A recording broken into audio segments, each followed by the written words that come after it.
O volume de trabalho e de atividades, como vimos ontem, tem levado à exaustão, ao cansaço. E a exaustão e o cansaço levam a outros problemas, como, por exemplo, a perda do sono ou a perda da qualidade do sono. Leva ainda também a distúrbios alimentares. Levam as pessoas a estarem sem energia emocional. Fazem com que as pessoas estejam ansiosas, depressivas. E isso tudo resulta num desânimo. As pessoas ficam desanimadas.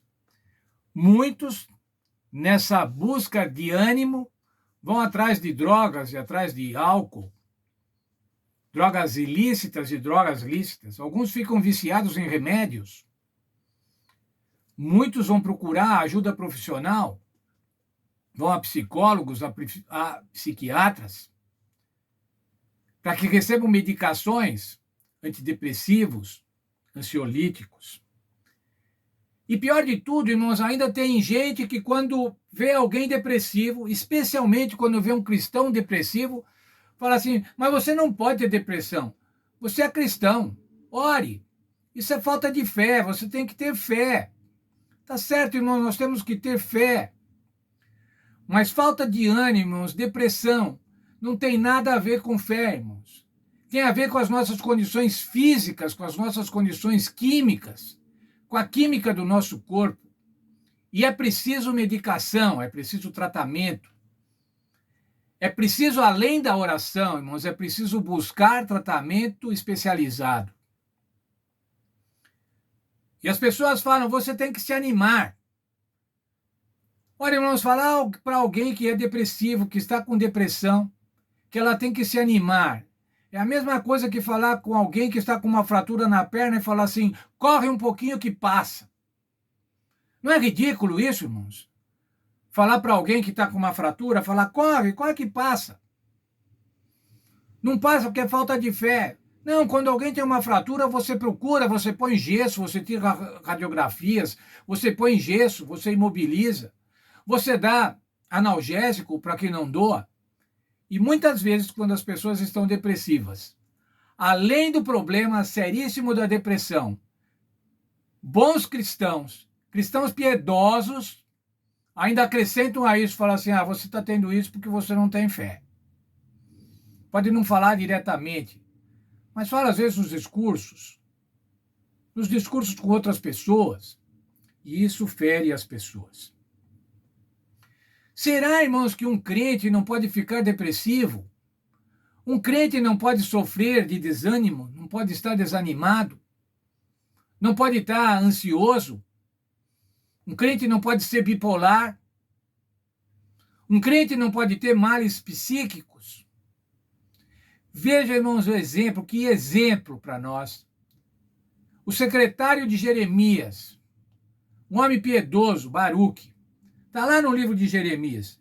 Jeremias 45, verso 3. Veja o discurso de Baruque. Jeremias 45, 3. Disseste, ai de mim, acrescentou o Senhor, tristeza à minha dor. Estou cansado do meu gemido e não tenho descanso. Veja, irmãos, a condição psicológica desse homem de Deus. Olha lá o que era. Acrescentou o Senhor tristeza à minha dor. Ele tinha dor, ele estava triste. Ele estava cansado do seu gemido e não encontrava descanso. Por que estava acontecendo isso, irmãos? Porque Jeremias e Baruque, seu secretário, estavam vendo o que estava para acontecer. Isso foi no ano 605, 604 a.C., aproximadamente. Tempos difíceis. Jerusalém ia ser tomada por Babilônia. Ia acontecer o exílio, a servidão. E Baruque estava extremamente preocupado com isso. Baruque estava no fundo do poço, irmãos. Baruque estava depressivo. Como dizia ele, não acho descanso. E qual foi a resposta de Deus para Baruque? Jeremias 45, 4. O Senhor diz assim, Eu também, não é, eu vou fazendo uma ajuste desse texto. Eu também me sinto triste. Eu criei Jerusalém, eu criei o povo é o meu povo e vai acontecer isso tudo com ele. Jerusalém vai ser destruída. A nação, a minha nação, a nação que leva o meu nome, vai ser exilada. Esse era o sofrimento de Deus. Mas Deus não falou assim para Baruque: olha, eu tenho um sofrimento muito maior que o seu, então você que se arrume. Ou como se diz hoje, você que lute. Mas o Senhor tinha uma mensagem de conforto para Baruque. Jeremias 45, verso 5. Será que você está querendo ser tratado de modo diferente? O Senhor está dizendo assim: você quer ser tratado de um modo diferente do povo, de tudo que vai acontecer com o povo? Não espere isso.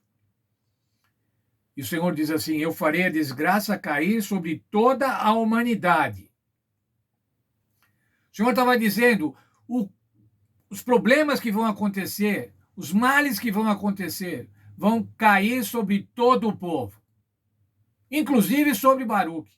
Mas ele diz assim: mas você pelo menos escapará com vida, esteja onde estiver. Eu, o Senhor, falei. O Senhor falou para ele: olha, Baruque, a situação está realmente complicada, muito complicada, e vai ficar pior, mas eu vou preservar a tua vida. O Senhor protegeu a Baruque. O Senhor deu a Baruque palavras de consolo pessoal. E ainda diz assim: eu disse. É como se ele falasse assim: você pelo menos escapará com vida. Falei. Palavras de consolo, é isso que precisamos, irmãos, é isso que precisamos dar aos nossos irmãos, aos nossos filhos, aos nossos parentes que estão depressivos. Palavras de conforto. Assim como o Senhor falou para Baruque, o Senhor cuidou de Baruque, o Senhor cuida de nós também. Mas isso não implica, irmãos, que a gente possa prescindir de atendimento especializado. E se você vê alguém que está com depressão, encaminhe a um atendimento especializado. Encaminhe essa pessoa a um psicólogo da sua confiança. Encaminhe a uma psiquiatra. Dê medicação para essa pessoa. Não critique. Nunca critique, irmãos, que alguém está com falta de ânimo porque está com falta de fé. A gente diz muita oração, muito poder. Realmente, a oração tem poder.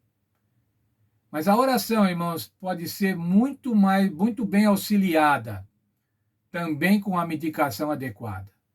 O Senhor Deus deu a homens e mulheres inteligência para que eles possam atender as pessoas nas suas necessidades específicas. Se você precisa fazer uma ponte, você vai procurar um engenheiro de pontes para que ele faça um cálculo estrutural e essa ponte permaneça. Se você tem uma necessidade psicológica, se você tem uma psicopatologia, você tem que procurar gente especializada. Ah, mas então não devo orar? Deve orar sim, irmãos, deve orar. Deve continuar orando, o Senhor nos dá força. Mas o Senhor quer que nós sejamos inteligentes. Há um texto na Bíblia que diz que o nosso culto é o culto racional. E um culto racional, irmão, implica que você tome as alternativas, as atitudes necessárias para cada situação. Então, irmãos, nós vivemos num mundo onde muitas pessoas estão exaustas, onde muitas pessoas estão com cansaço. Meu filho é psicólogo, irmãos, e ele tem dito, já falou isso alguma vez. Mais um pouco e todo mundo vai estar tomando o remédio de tarja preta. Por conta da depressão, por conta dos problemas psicológicos. Que Deus nos abençoe, irmãos, e que a gente possa estar firmes, que a gente possa resistir à depressão, mas que a gente possa resistir com a ajuda de Deus e com a ajuda especializada. E o Senhor tem bons planos para nós, irmãos. O Senhor não quer que nós tenhamos falta de ânimo. Como vimos lá em João 10:10, o Senhor quer que tenhamos vida, mas vida em abundância. E essa abundância significa qualidade de vida abundante. Que Deus abençoe e proteja cada um de nós.